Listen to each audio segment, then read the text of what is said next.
One of the Maharashtra state ministers commenting when the session of the Maharashtra assembly was on, stating that multiplexes should bring down the F&B costs and that things should be sold at MRP. There was also a little confusion in the market because some news reports also were claiming that perhaps outside food is going to be also allowed. So let's take it across to Aman and try and figure out what's really going on and what's the next course of action that multiplexes, Aman, could take.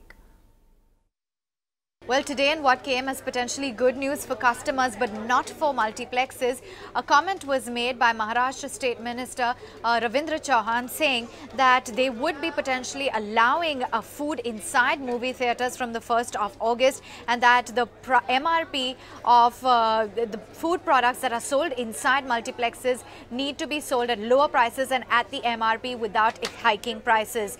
In fact, they said that the prices of all the food products will be reduced and they will be holding meetings with multiplex owners in order to talk about the reduction of prices of these food items. We understand that the state governments will be formulating a policy on action against the multiplexes that do not comply to the same. Now, while these have just been statements that have been made, there is no conclusive order that has been passed regarding the same. So we'll have to wait and see how this unfolds. What does this mean for the sector and the industry dynamics? Now, a bulk of revenues for most of these multiplex players comes from F&B. For instance, PVR garners close to 35% of their overall revenues from the F&B space. And when it comes to the area of Maharashtra, which is where this is potentially going to be imposed, is about 25%. So this would be a big dampener because a lot of analysts who look at the sector closely look at the F&B space as a big growth trajectory for most of these players. So now this will definitely have to be relooked.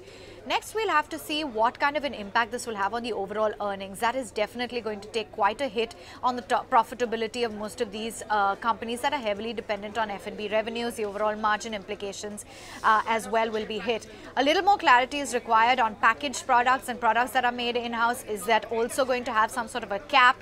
What is going to potentially be the steps taken? Are they going to look to increase ticket prices in order to offset this kind of... Absolutely. A lot of question marks still in the air, and firstly, whether or not this move actually gets implemented, or was it just a statement made in jest in the ongoing assembly of the Maharashtra government.